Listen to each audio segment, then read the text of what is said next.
आ रहा है कंप्यूटर आ रहा है। अच्छा मैं इनकम सारी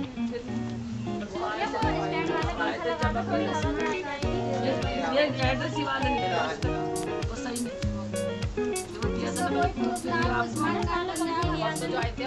आए नहीं थे परसों फाइल गई बनने गई अब क्या एड्रेस तो आप मेरे हाथ में दो नहीं वो आई कार्ड वो जो दिए थे ना प्रूफ उसमें एड्रेस सही नहीं लिखा हुआ था चलो वो बाद में कल देखेंगे। कब बुलाया मैंने आपको? आज आज ही बुलाया। वकील ही करा।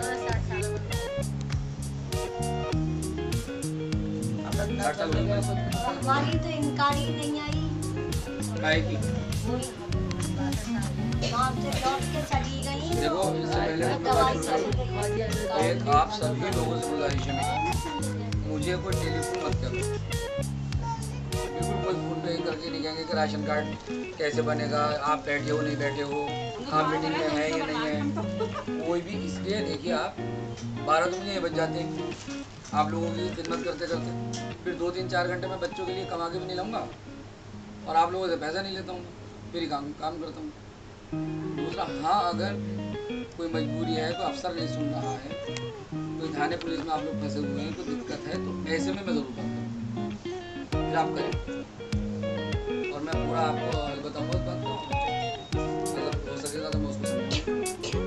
ठीक जिनादे भाई आपने राशन कार्ड का तो बताया ही नहीं मुझे, कल तुमसे लेकर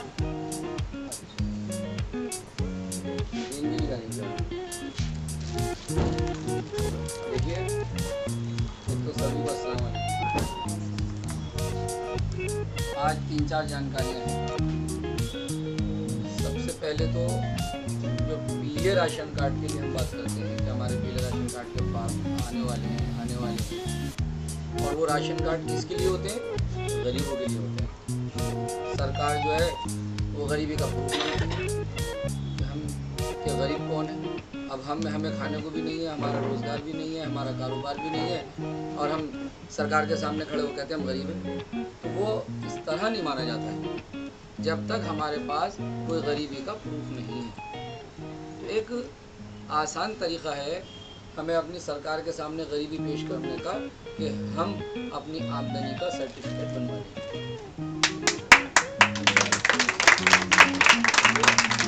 इसके लिए हमें तैयार रहना है। और तैयार कैसे रहना है? राशन कार्ड, पहचान पत्र, आधार कार्ड, इनकम सर्टिफिकेट, बच्चों की जन्मतिथियाँ, दिल्ली में रहने का हमारा निवास प्रमाण पत्र, सारे पेपर आप तैयार कर लीजिए। मैं तो देखता हूँ कि किसी ने 1000 रुपये दिए, किसी ने 2000 दिए, कितना आप लोग बताते हैं। उस एतबार से मैं देखता हूँ कि आप सभी लोग बहुत परेशान हैं, पैसा भी दिया है और काम भी दिया है। सुनिए आप, जब हम 200 फ़ोन उठा करके और आप लोगों को फ़ोन करते हैं तो 100 ही फ़ोन होते हैं और 75 रह जाते हैं। किसी का नॉट रीचेबल, किसी का स्विच ऑफ, किसी का नंबर बदल गया, किसी का गलत हो गया, ये सब हो रहा है।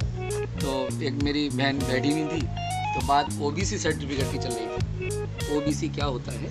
ओबीसी कहते हैं कि हम कारोबार से कमज़ोर लोगों को बैकवर्ड बोलते हैं, अदर बैकवर्ड कास्ट इंग्लिश में, पिछड़ी जाति के, पिछड़े वर्ग के, यानी कारोबार से कमज़ोर, यानी हम गरीब। सरकार कहती है कि इन्हें सहूलत दे दे के उठाओ। तो अब यहाँ बात चल रही थी कि ये सब किसके लिए होता है? एक खान पठान सुन्नी सैयद को छोड़कर बाकी सबके लिए। तो वो बहन बोल पड़ी कि भाई सबके लिए तो है, अब खान पठान का क्या होगा? तो देखिए, अगर हम खान पठान हैं और सरकार हमें सहूलत नहीं दे रही है तो सरकार, गरीब तो कोई भी हो सकता है। अगर हम अमीर हैं, चाहे हम किसी भी कास्ट के हैं, तो हमें क्या ज़रूरत है? और जब हम गरीब हैं तो कहने का मतलब मेरा ये है कि अगर हम खान पठान हैं और हमें सहूलत नहीं है, अरे एक इनकम का सर्टिफिकेट बना लो, गरीब हो गए। जब हमारा इनकम का सर्टिफिकेट बन जाएगा तो सारी फैसिलिटी हमें मिल जाएगी। दोबारा आज 2-2.5-3 हज़ार रुपये दो, उनका मेहनत मारी जा रही है, उनका हक मारा जा रहा है, वो अपनी कमाई को बड़ा अच्छा समझते हैं। मैंने उनको समझाया है कि सब यतीम लोग हैं, ये विधवाएं बेवाएं हैं, और अगर कोई उम्र दराज हो जाता है तो वैसे बेचारा अपने बच्चों के हाथों में आ जाता है क्योंकि रोज़गार नहीं होता है उसको। तो ऐसे लोगों से पैसा खाना बड़े अफसोस की बात है। तो आप सभी लोग बड़े अलर्ट होकर अपना काम कराइए। और मैं अब आपको एक कानून बताऊंगा काम कराने का तरीका। एक तो हमें अपने हिंदुस्तान के कानून का मान सम्मान करना है, और जो भी हमें काम करना है वो कानून के दायरे में करना है। कानून को हमें अपने हाथ में नहीं लेना है। हमारे देश का कानून, एक तो हमारे माँ बहनों का हमारे हिंदुस्तान में बहुत मान सम्मान है। और कारोबार में जो हमारी माँ बहनें और भाई सब बराबर का दर्जा रखते हैं। तो हमें अपना काम कराने के लिए, जैसे हमारी माँ बहनें बताती हैं कि हम खिड़की पे गए और फार्म जमा किया, फार्म हम देते हैं तो वो आपको झड़कता है, आपसे बदतमीजी से बात करता है और ऐसे फार्म फेंक देता है। तो ऐसा फार्म फेंकना कानूनी जुर्म है। माँ बहनों से बदतमीजी से बोलना कानूनी जुर्म है। और एक दो कानून हर हफ्ते में ज़रूर आपको बताऊंगा। और आप लोग मेरे लिए भी दुआ करें। दुश्मन बहुत हो गए हैं मेरे, बहुत ज़्यादा हो गए हैं। पहले तो